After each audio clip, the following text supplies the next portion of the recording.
welcome to Kankakee Podcast, where we talk about the people and places of Kankakee County. I'm Jake Elmore, and this is a continuation of our episodes with the Kankakee Valley Theater Association, where we sit down with the director of each upcoming show. Or maybe you're listening to this after the show has passed, but you still just wanted to know about the show, about the cast, about Kankakee Valley Theater Association, all that stuff.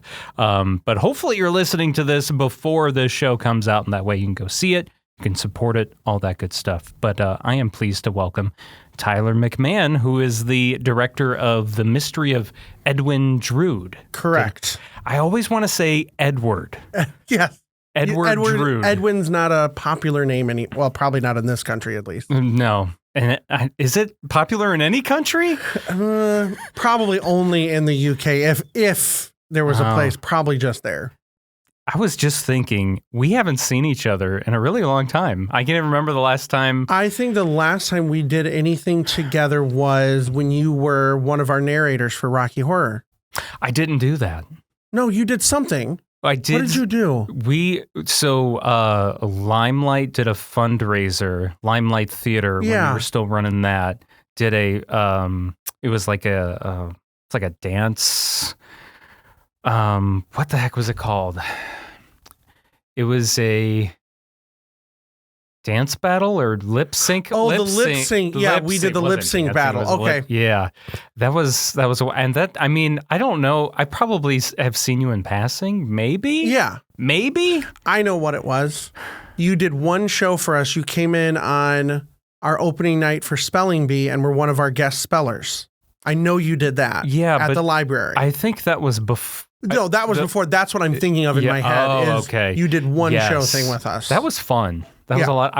It was funny you mentioned that, because I was sitting at the Kankakee City Council meeting last night, and they officially made the agreement that the library is no longer going to have the fourth floor where the auditorium is. That's going to be leased out to someone else now. Right. And that's one of the first things that came to my mind was because that's where that was. It was in the auditorium up there, So yeah, just it's good to see you though. You and too, I was excited for this to just catch up. Yeah, absolutely. So because we go back to when you were in high school. Yeah, at Bishop Mac and working for Pat Skelly. You want to throw me under the bus on what you remember from that time? Because you only did two shows while we were there, Guys and Dolls. Yes. And South Pacific. I don't think I remember much from you, and I mean, I know you were in it. Yeah. But obviously I remember South Pacific more because you were Emil. Yeah. And I remember working with you and Ashlyn. Yes. Wow, I remember that name. Ashlyn on the dramatic scenes a lot, and then on the accent, and then I remember a director that I respect a lot came and saw, I think, a dress rehearsal and sat by me, and I think you sang 2 words, and she went, "Who is that kid?" And it was just like, we've been working, and she was incredibly impressed. Who was that? Marcia Hill. Okay. She came and saw it, and she was just I just remember her going, that kid's got a voice. And she was incredibly impressed that knowing you were a senior and you didn't seem like that. You seemed like this, affluent rich man that lived on this island. She totally believed it. Who liked the young chicks. Yeah. And this old guy, and there's this, who knows? I don't know how old she was or supposed to be, but she was young. Yeah, early enlistment in the army. Yeah. Yeah. But yeah, that was working on that made me really love and fall in love with that show. Because I wasn't against it or anything before, and then working on it, I really, really loved that show by the end. Same for me. I was never interested in it at all. I had heard of it. I grew up with my grandparents talking about it and how awesome it was, and I was just kind of like, yeah, okay, and then I was like, oh yeah, this is actually really cool. Yeah, this is a fun show. It's been one of those ones I'm like, I'd like to work on that again someday, but It's not, older shows are hard to do. They're hard to do because they cost a lot of money and period things. Do they still cost a lot of money? Those Rogers and yes Hammerstein? And no. It's just the fact that they're all period pieces, so it's finding period costumes. They're usually big set pieces, that sort of thing, depending on how you do it. So it can be costly. So it's hard to make it happen at a lot of places. Mm-hmm. And I think those shows were just done so many times by so many groups between the schools and the theater groups in town. It's just kind of like, right. But I bet some of those will be circling back. I think so. I think, redo them, think of them a little bit differently, but also you have to educate, the older classic shows. They had to be there for what you have now. What we have today, the shows that we have today, they couldn't happen if we didn't have those shows first. And it's funny, it's come up a lot over the years since doing it when I've talked about things, and I talk specifically about a sequence in it where the one character, Lieutenant Cable, sings about you've got to be taught to hate and fear people. And basically saying, racism is a learned thing. And then it goes into, and Emil kind of goes more deeper into it. And I always go, that's so incredibly poignant to what the world's been like for a while. You have to learn that. You're not just born with it. You have to learn that from, the people that are close by you and that sort of thing. And they may not even realize they're teaching it to you. Yes. So it's one of those things where something that is that long ago is so incredibly irrelevant, or not irrelevant, but relevant to today. Yeah. Cause that goes back to the 1940s. Yeah. Right. Mm-hmm. Yeah. So I guess I forgot about that aspect of the show. It's been a while. Yeah. It's been a while, but, and getting more into you and your career, I always, even though it was only those 2 times that I really had worked with you on a show, no one I feel like loves theater more than you. And you just, you really get into it, and you don't it's not just it's not the typical like, oh my gosh, that is a Broadway person or a theater person. They're a theater geek or whatever. I don't see you in the theater geek mindset. It's more of like, he's really into this. He gets so technical. He gets so involved with it. You really break it down. And I feel like it's not in a geekish, I don't see it in a geekish way. I see it in a different light. I don't know if that makes any sense. No, it does. Theater is one of those art forms that encompasses so much of the rest of, what you would call, job fields. Almost every other job field could somehow land within the world of theater. And there's nothing else like it. It's not going and seeing a movie. Movies are great, but there's something about seeing that person live, that's totally different. And it's not the same as going to a concert or anything like that. Aspects of live theater, you can see those things, but there's just something about it, getting to see that and then seeing multiple things and going, oh, I saw this person do this. And then 5 years later, see this person do it. Or I saw this person do this, and 15 years later, I saw them do it again, and it was a totally different performance because 15 years of their life have gone by. And there's stuff that they didn't know then that they could know now, that they can pull from and go, I have to bring that in. And there's so much to it, and you can get so much of your emotions out. And it's almost sometimes, whether you're doing a show that's a comedy or a drama, by the end, it can be very cathartic to go through because you're getting to be someone else. And that's the biggest thing I think about theater, and what people don't always understand is that it's a very empathetic art form because you become somebody else. Very rarely do you play someone that's exactly like you. You can play someone that's very close, but there's something about them that's not like you. Do you feel like you get typecast in roles, or do you can be? I feel like I've been incredibly lucky. I love playing comedic roles. I love to be the second banana. I'm going to say this, and people that know me are going to laugh because they know what I'm about to say. I would play Nicely Johnson in Guys and Dolls the rest of my life. That's your... If someone came to me and said, we're going to do a 15-year tour of it, I'd say, give me the 15-year contract. Let's go. I would play it over. I love that part, but I love those sort of roles that are very funny. And I love that because you do them right. An audience can walk away going, oh, I liked this. That was funny. I enjoyed that. You make an audience laugh. They'll remember you.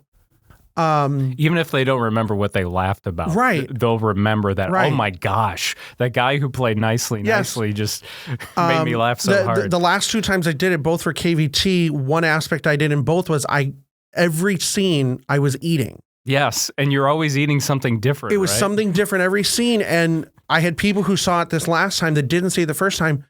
That were every time the lights came up and I was there with food, you would hear people start to instantly laugh. Oh, what's he got now? What, yes. People that would come up to me and just like, because you have to be full. And I'd go, surprisingly, no. I would not eat most of the day, so I could do it in a 2-hour period. But it's those sort of things where I can, in that show, and feel very good. And then there's shows I've done where, a few years ago doing the play Doubt, where it is a hugely, immensely emotional show. And you could get a lot of anger out in those last couple scenes with the nun. Everything out that has nothing to do with them, has nothing to do with, the scene that's going on. You're pulling your own anger out. And the other part about the empathy that I try to tell people about is things like, I did it here in town. I did it at GSU, the musical Ragtime, one of my favorite shows. And I played an immigrant from Lithuania. And he was coming to America at the turn of the century. His wife had died. He was coming with his little girl for a new life, which is how this country came to be. Right. And he has one song that he just goes, it's a roller coaster of emotion from how great America is to by the end, he sees how awful America is. And then the show progresses and he starts to see, no, you have to make it great for yourself. And by making it great for yourself, you can make it great for other people. And in that one song, the up and down, it's, like I said, it's a roller coaster. It can wind you by the time you're done. You're like, thank God I have 3 scenes before I have to be out there again. But you can get so much out. But it also made me really realize and think about the journey that these people would go on. And I, being born in this country, I never had to endure that. And learning about it in history, it's not quite the same. Even though it's on stage and you're feeling it, that first time that all the immigrants come on the stage and it was all singing in a different language. Essentially the same words, but in 3 different languages. They were singing in Hebrew and Italian and Haitian, I think. All at the same time, you think, this is what it would have been. This had to have been what it was like on Ellis Island when people were coming in. Everyone coming here thinking, this is it. And you get that joy. And he goes into this great song called Success, where he goes, everything can happen in this country. Things that we couldn't do there, we can do here. And that wasn't always the case. Some people rose to the top and some people just fell to the wayside because they couldn't handle it. And he, by the end, becomes determined. And it was something that made me really realize I felt more empathy. Not that I didn't feel something for people who immigrated to this country. It's a totally different feeling to realize even today, people who come here, they're just coming here because they need something better. And most of the time, it's not even better for them. His big thing was he needed it better for his child. And he didn't care at what lengths he went to, as long as he made it a better place and a world for her. He could get beat up and, broken down. He needed it, to take care of her, opened your eyes to things and go, oh my God, I never thought of it that way. And that's something that you can watch on a screen. To see it live, I think, in front of people, or to be performing it, is a totally different animal. And it can bring in emotion you never thought about. And so it sounds like, you really immerse yourself in your roles. And also, I would imagine that's something you encourage when you're directing a show too. Do you really kind of encourage your cast to do the same and really kind of get into, what do they call it? Method acting? There's different things. Method acting, I think that's like the, only call me by my character name. No, I don't go that far. Okay. I don't need everybody to call me by my character name. Yes. I'm pretty good with turning the character off and going back to myself. But I think it's a thing that I try to encourage people to do as an actor to an actor or a director to an actor is research. You've got to study and find out who these people are, the time frame you're in. A couple seasons ago, directing The Music Man, I had Marcia Hill that we already mentioned. I asked her to put together this packet of the words and phrases throughout the script that most people aren't going to know. What's this? This song, they mentioned this thing. What is this? Why the You Need a Biscuit? Why did that change traveling salesmen's lives? And you do the research and you find, it literally almost took down an entire industry. This one thing. Somebody invented it. The entire traveling salesman business almost got destroyed by one product. Does it make a huge difference to the rest of the show? No, but now you understand. Now you're like, I get why this is such a big... You can now get degrees in school for being what's called a dramaturg, which is you put all this information about a show together, the backgrounds of characters, the time frames, that sort of thing. We had one when I did the musical Hair several years ago. And while I knew a lot of stuff, to go through that and really go, that's how this is connected, to where there were definitely, I say kids because they were younger than me, kids that were in the show that there was a whole song that the lyrics are just the initials of various things happening. I could guarantee you none of them knew what half the initials meant, or the various, drugs that were mentioned, what they were or what they did to people. And it's just like, no, I want to know this. So I know, if this scene we're supposed to have taken, he's supposed to have given this person this drug. That's how they need to act this way. Or he hates this person because of this. Well, why? What is the reasoning behind this particular thing? That's part of it is research. Find that character. Don't be afraid to try things. Don't be afraid to say, hey, could I try it with this accent? Looking into it, could I do this? I was lucky enough a few years ago when we did Spam-A-Lot here in town. I was playing Patsy, the guy with the clicking the coconuts behind the king. I didn't know how to, going through the script, I didn't know how to take this character. But I thought, God, that clicking those, that's got to get annoying after a while. And I just had this thought, and I went to the director and I said, I've got this idea. Could I just absolutely hate everything about being here? Hate Arthur, hate my job, hate everything about this show, get annoyed that we keep singing songs, and just generally be the one person that's like, and kind of make the comment. There was one point that someone said something, music started, and out loud went, oh, they're going to sing a song. And she went, yes, let's try it. And it created this character that every time, here we go. Here we go again. Because initially that character is just kind of, there's not much to him, but I thought he's unfortunately, a servant to the king. That's his job. He's not going to get out of it, but he doesn't have to like it. And he ends up being the one person that saves the day at the end, which is the funniest part. In the whole mission, he's the one who saves the whole thing. But it's like going up to that point, I was just like, no. And he's got a song later where the king's like, I'm by myself. No, I've been here. There's got to be a reason for him to be mad at the king. So I went, can I just absolutely hate everything? And it made this character that everyone's just like, that's it. That's what it needs to be. Every face I gave that was absolutely disgust of, again, another person's joining this crew. Okay. You know, it took that one thing of me going, let me try this. We could have tried it and the director could have said, it doesn't work. Okay, let's figure out something else. And that's one thing that I do as a director is I tell every cast I work with is I like my actors to play during rehearsals, play as we're blocking, do all that stuff, because I want to be able to say that works, that doesn't work, or that doesn't work, but let's make it work this way. Let's try this.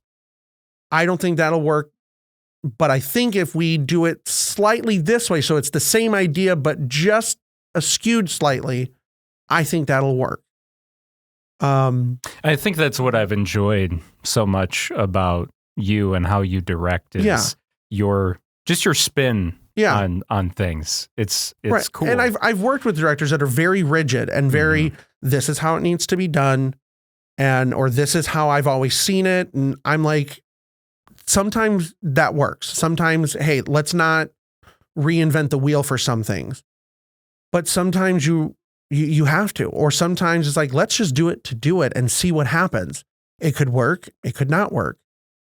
But try. Don't be afraid to try something. Come up and say, hey, I was thinking, could I try this?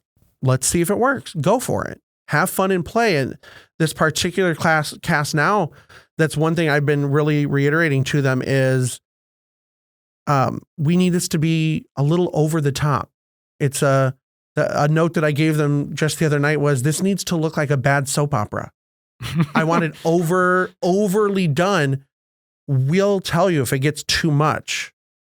I said, I'd rather it get to that point that I go, okay, it's too much. So now you know where your high and your low is, and we find that medium, then constantly going, give me more, give me more, give me more.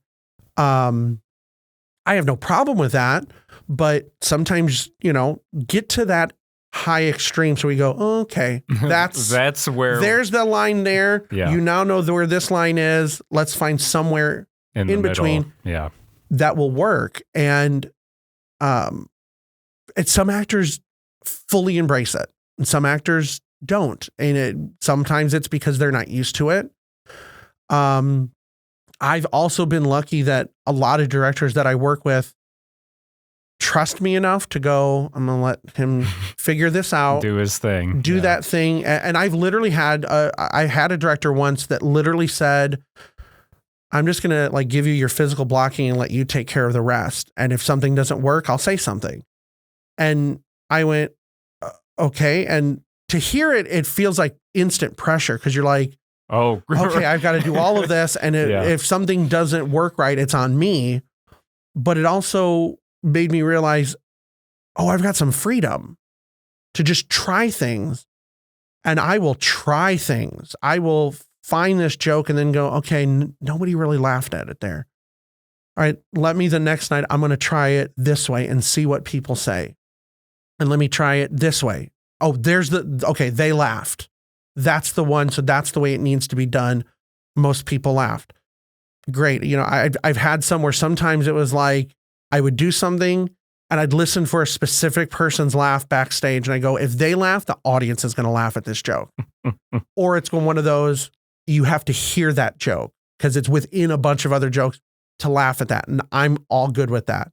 Yes. If I say this little under the breath joke and 5 people in the front row hear it and they laugh, I'm like, they'll remember that. Yep.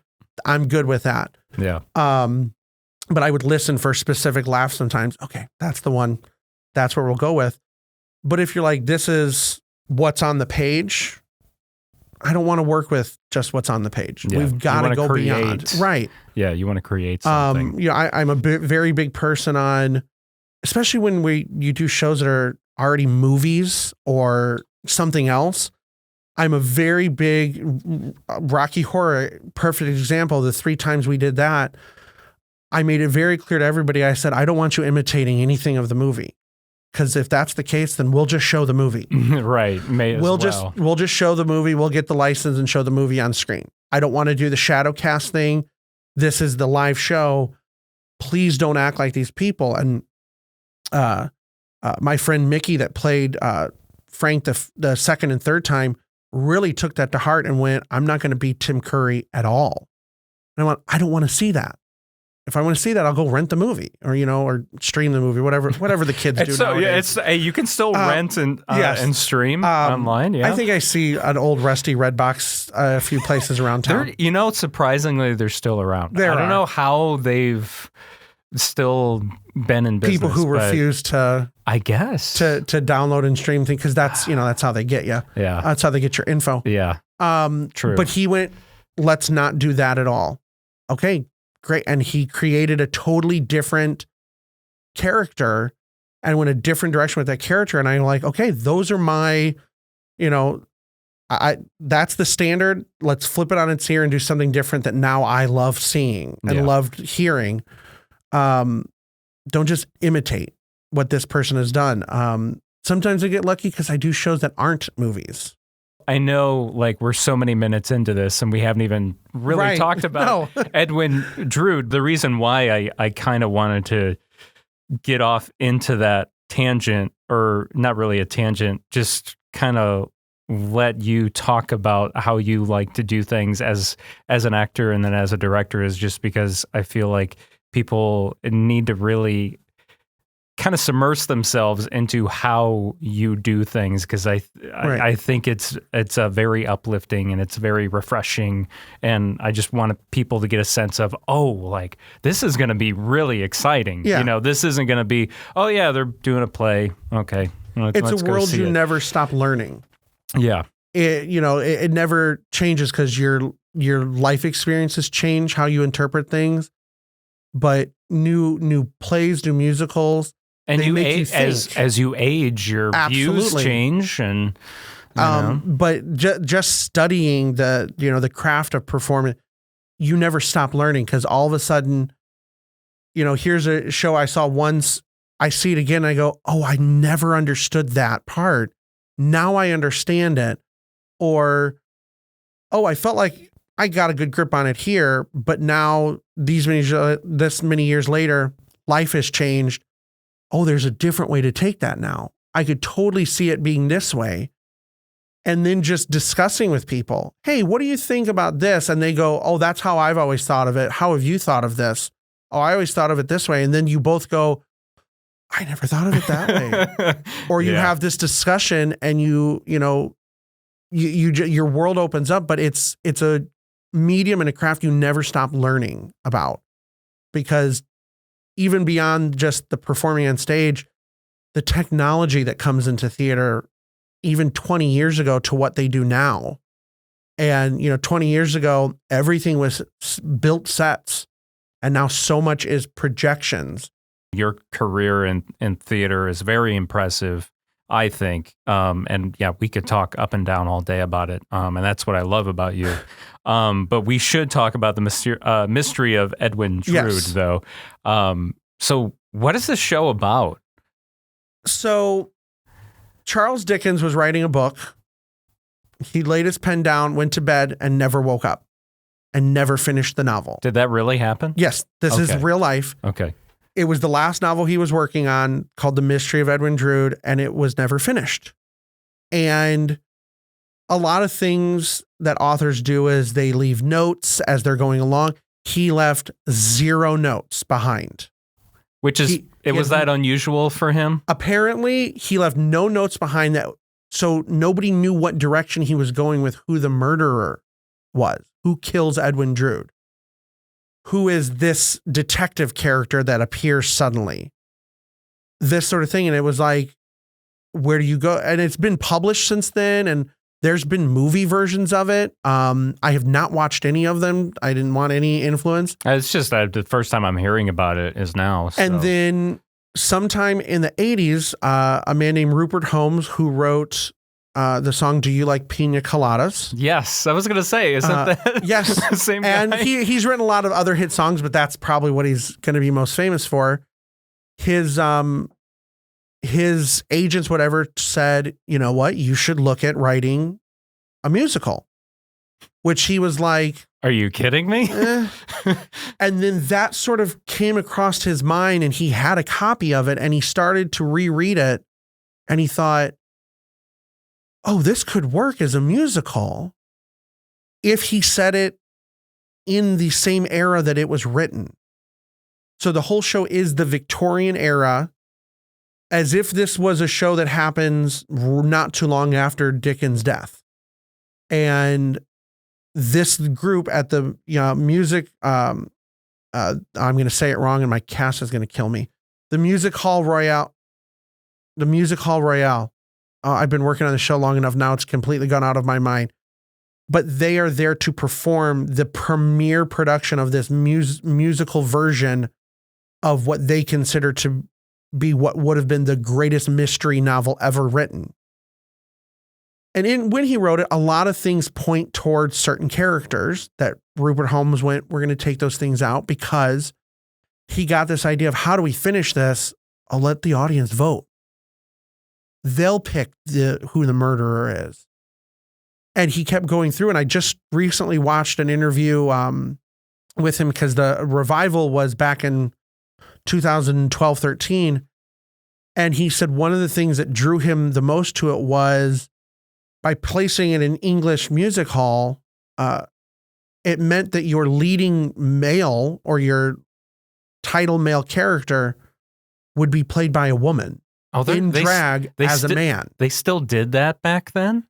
Oh, yeah. Okay. They would have, which means all of their songs would be written in a female key, even though the character is a male. Oh, my gosh. So he looked at it and went, here's this character, Edwin Drood, who's going to be played by a woman. And here's this character who's his uncle, John Jasper, who's played by a man. And they have to sing a song about being, like they're manly, very close in age. Uh-huh. So even though they're uncle and nephew, they feel more like brothers. This sort of camaraderie brother song. And he goes, how often do you get to write that with a tenor and a soprano? And then later write a really beautiful love song, but it's for two sopranos, because one happens to be in drag as a man. And it works really well.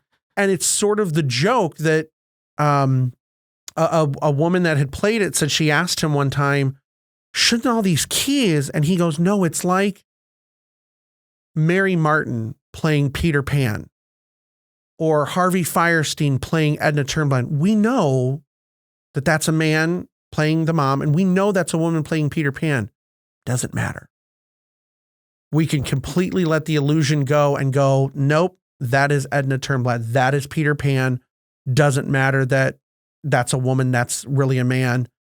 You let go of it and you just go, that's who the character is.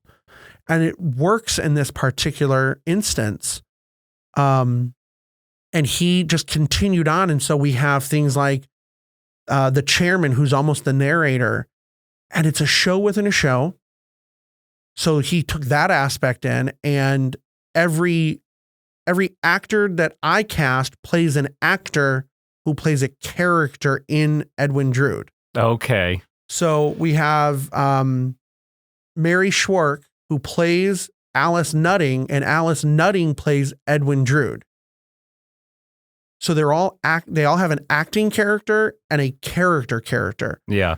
Which I think they've all just now figured out how to separate them. And it's so difficult. It must be. So many songs, they'll be like, are we our actors or are we our characters in this song? Yeah. And I have to go, you're your character up until about this line, and then you become the... Man.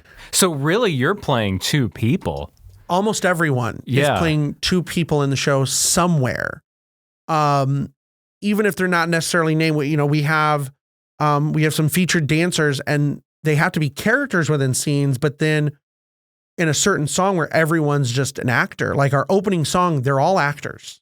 They're setting up the show, and then they go into it. So the next time you see them, they're characters in a scene. But then 2 scenes later in this song that breaks the fourth wall, they're actors again.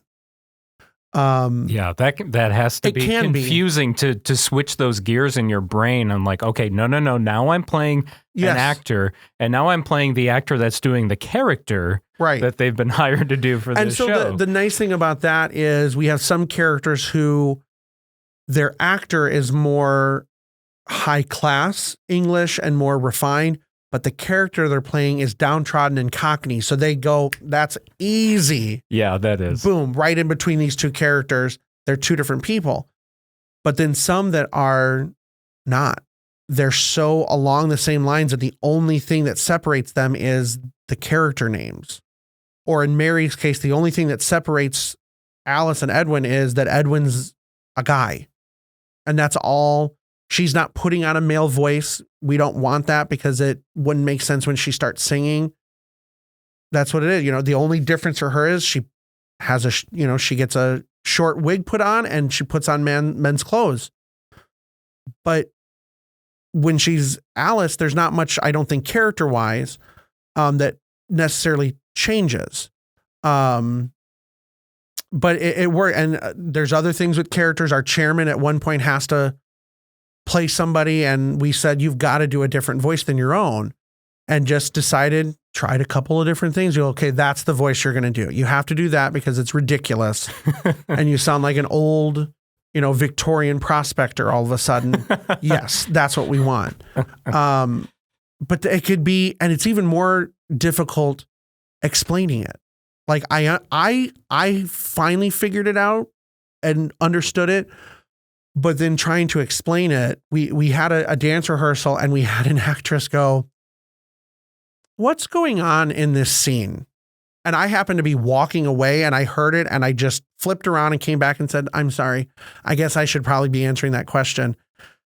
Here we go. And I tried to explain it. I said, you're not your character in this song. You're an actor, but the reason, and it wasn't just who are we, it was also what does this song have to do with the show? And I go, this is one of those lovely pieces where the song has nothing to do with the show. We have a song that just comes up, has nothing to do with the plot, has nothing to do with the show. It's all of them as actors. And then you go, it's a English Hall tradition. Not, he made it up. But it's this English Hall tradition to sing this song off to the races that ends our first act. Nothing that they sing has anything to do with the plot of Edwin Drood. Then why not just take it out? He needed a good act one closer? I don't know. But I think it's that going in that back and forth of we're seeing this sort of amateur theater company put on this show.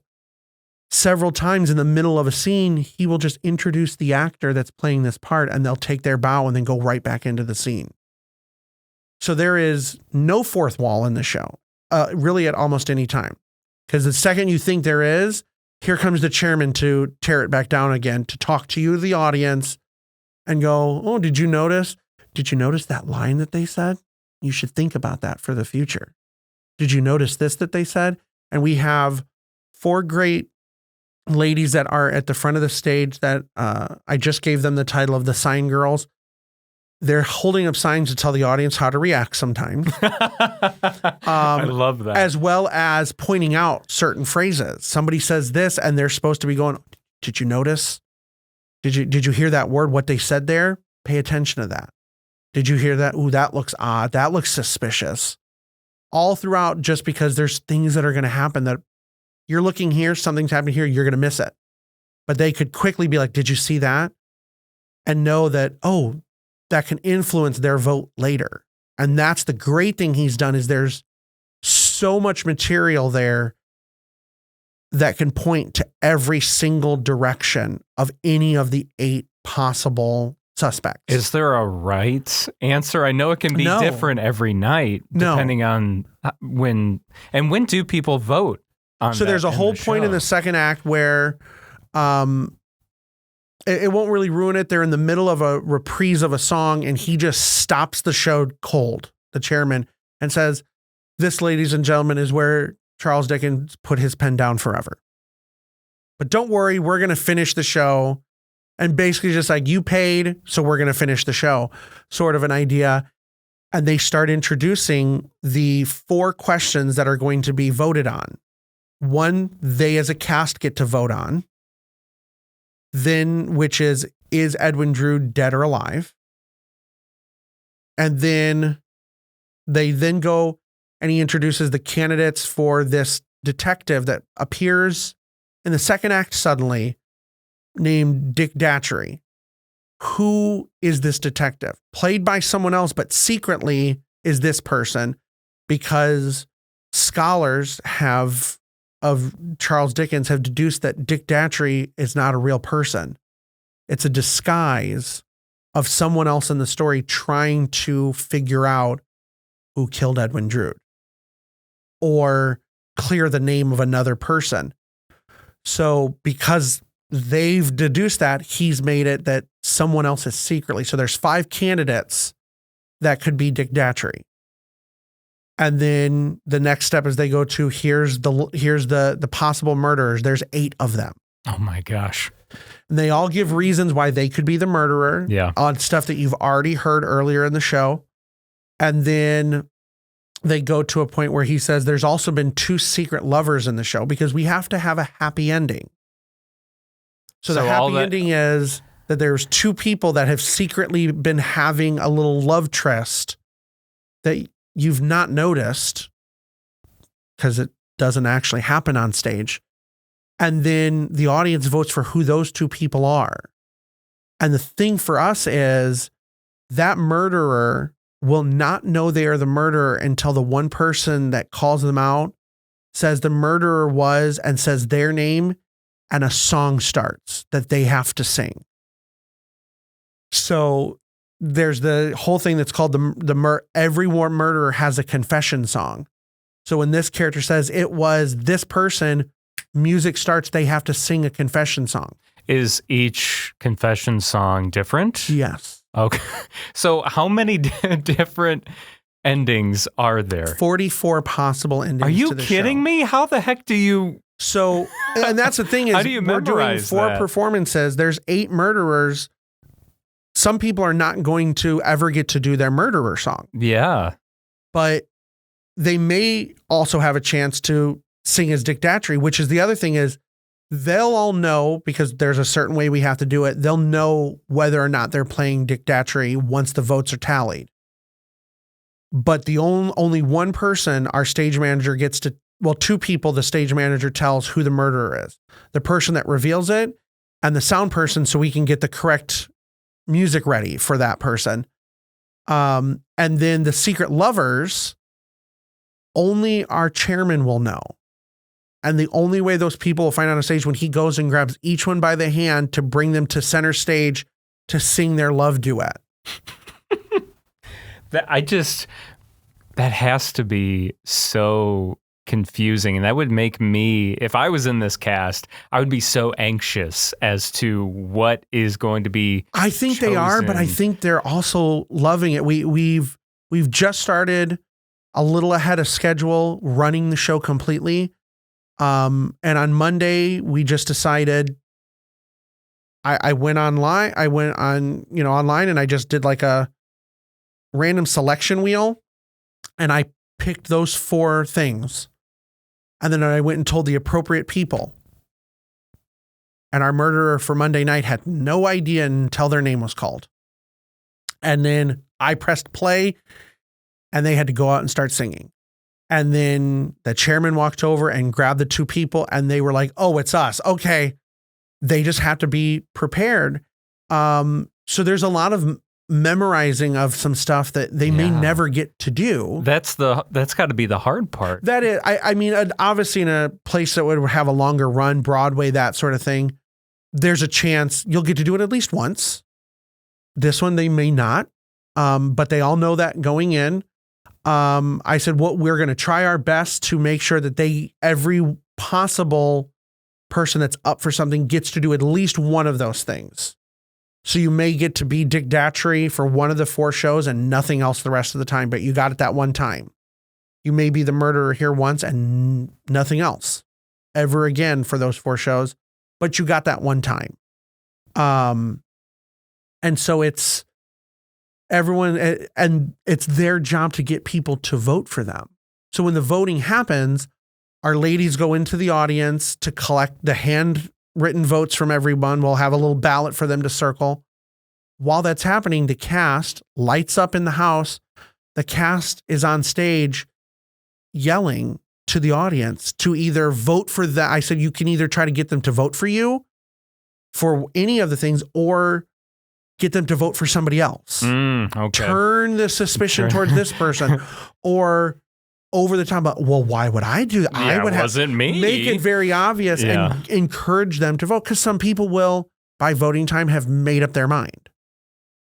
Others and some people are going to be like, well, who are you voting for? I'm going to vote for this person because I know this person, or I'm going to vote here. So find your unique way to get voted for. I said, and I'm not telling you what, if you don't want to be voted for the murderer, you want to be voted for Datchery, for the detective, then figure out a way to get people to vote for you there. If you are like, I don't want to worry about those, I'd rather worry about being one of the secret lovers, then that one, I don't know how to tell you, because that's just a luck of the draw of who people like on stage. Yeah, I mean. But that's what we're moving forward with on our rehearsals is we're just going to, I had initially planned that we would run everything, all the possible detectives, all the possible murderers, all the lines for the lovers, because they each have a set of lines before they start singing. And the cast is like, can we just start picking the murderers, start picking everything so we get used to it. Awesome. And to be fair, I won't just be picking them. I'll let this internet app pick them. Great. And we'll go from there. And I think that's the best part is I told them, I said, I want it to be a surprise for even you as a performer.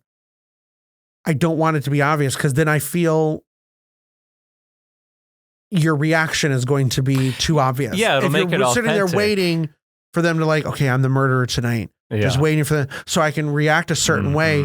No, it should be when they say the murderer was, blah, blah, blah, for you to go, I want to see that look of, oh no, I've got to remember my lyrics now. That's what I want to see.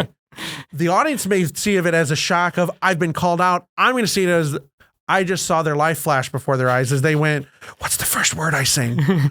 Oh, no. This is a really, really unique show. Yes. I've never heard anything like this before. It takes a murder mystery and kind of turns it upside down almost. It is. I mean, I've been in murder mysteries. They're usually not musicals. No. But this is, the one thing about it is that there's so much material there for you to really, by the time you get to vote, go, oh, I don't know. It could be this. Is this too obvious? I noticed this before. Was that to throw me off? Was this to throw me off? Who do I pick? And you may end up being the only person that votes for this character. You're not going to know that. But that's the thing is that's sort of the joy that we'll have a tally board in the back that we can go, hey guys, by the way, on this night, such and such got 2 votes. 2 people believe they were the murderer. Yeah. Everyone else picked this person. Mm-hmm. I don't know what you did, but 2 people thought you killed him. Yeah. That's sort of the fun about it. Come and see it because you get to vote. Yeah. I mean, come and see it because it's incredibly funny. And these actors have worked their butts off for it. Well, and touching on that too, I mean, is there anyone part of the cast and the crew you want to give a shout out to? Everybody. Yeah. There's really nobody. They all do stuff different nights. Obviously in any show, there's always some characters and some actors that have a lot more involved. And so, for example, our sign ladies in the front, without an audience, they don't have much necessarily, but they have started to do certain things that I've said, let's react that way. Do that. So then if you react to this, so one of them reacted to something and I said, okay, let's keep that. But in order to do that, I need you to react to this that happens 6 lines earlier. React to that. So then this makes even more sense and is more plausible for you to react to this moment.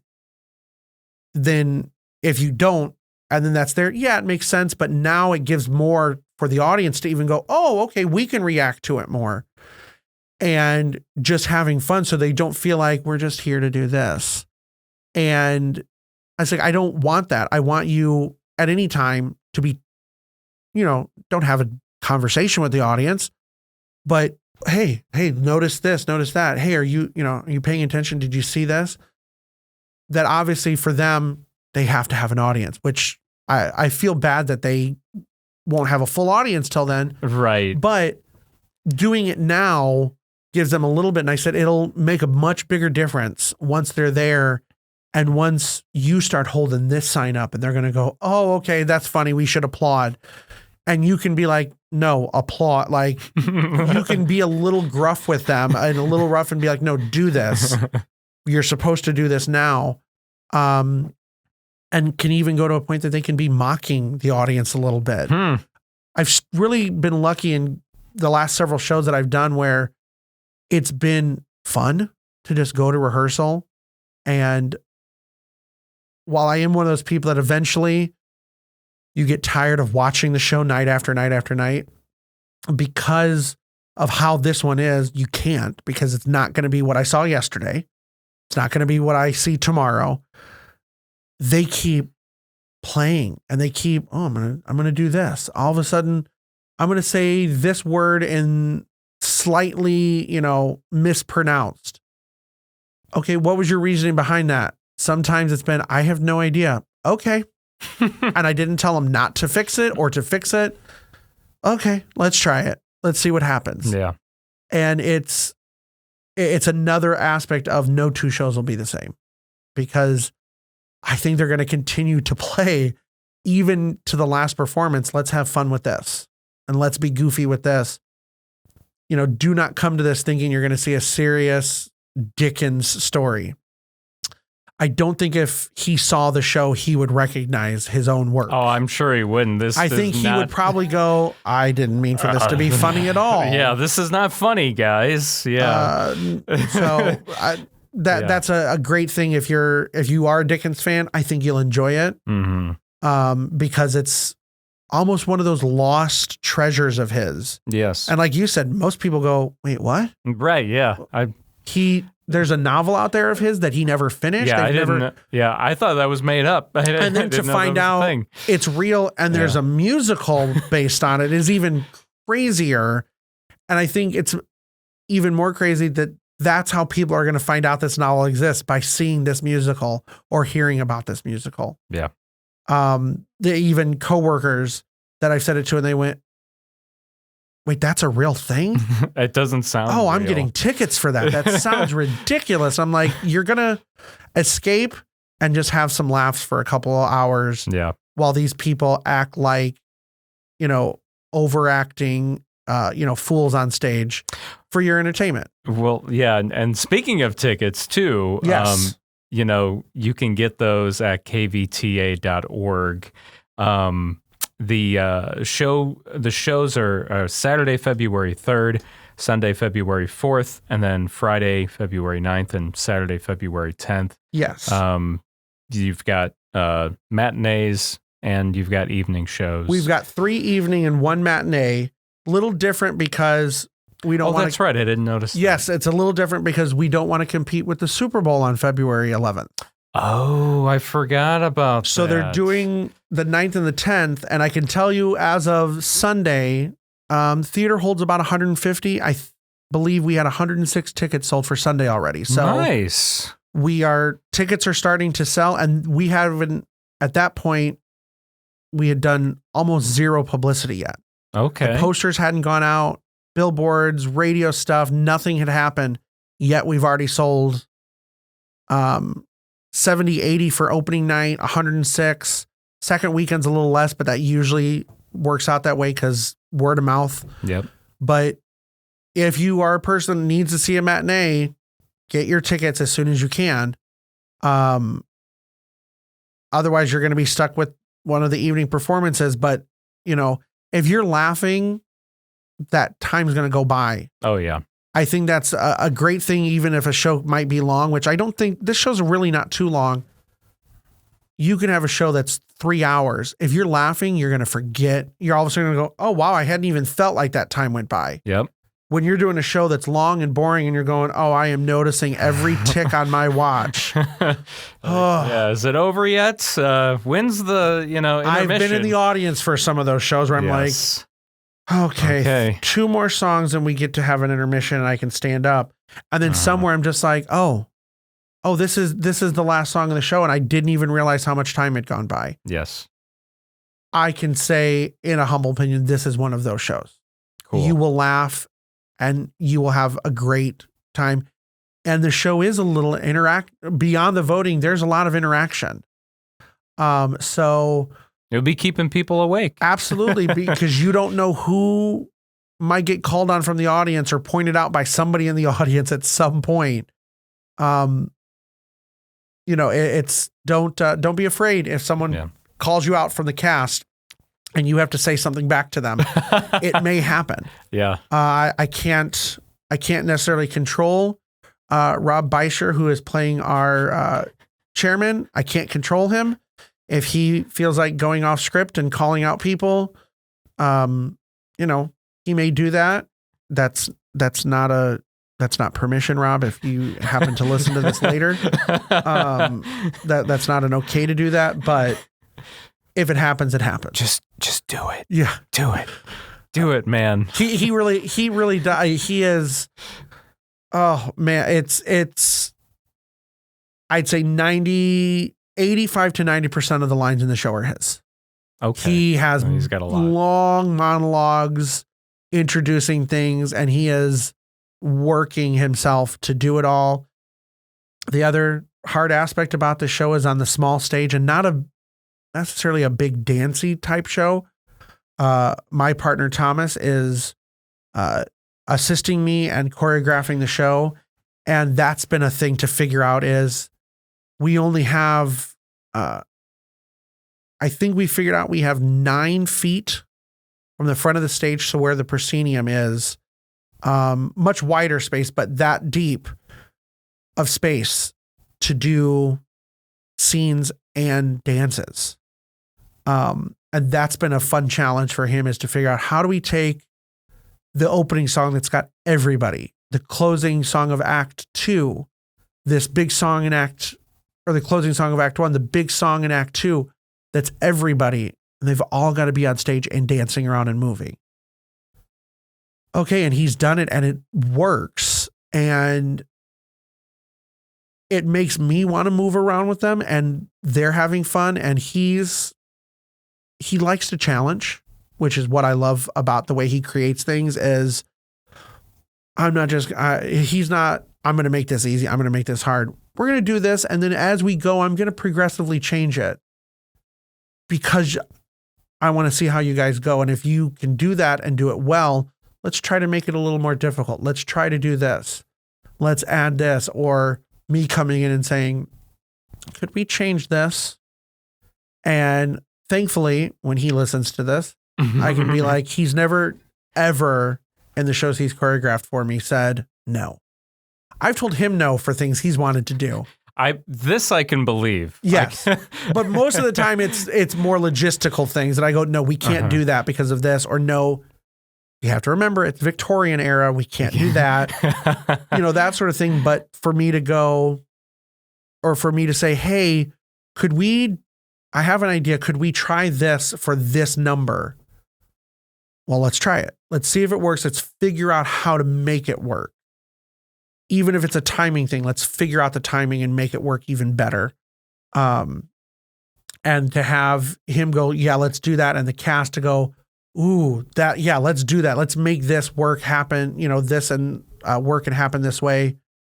It's a dream, I think, for anybody that's a director to just have that sort of freedom with everybody. Yeah. And they have done that. I'm excited for it to perform. I think I'll probably actually be sad because it may be the only time this show ever comes through in my life that I'll ever see it, because it's very unique, rarely produced. Yeah. I never thought it would happen. When they announced it, I think a lot of people were like, what? Wait, they've heard of this show? Someone else has heard of this musical? I have the soundtrack and I've never even listened through the entire thing until the show came about, and then, right?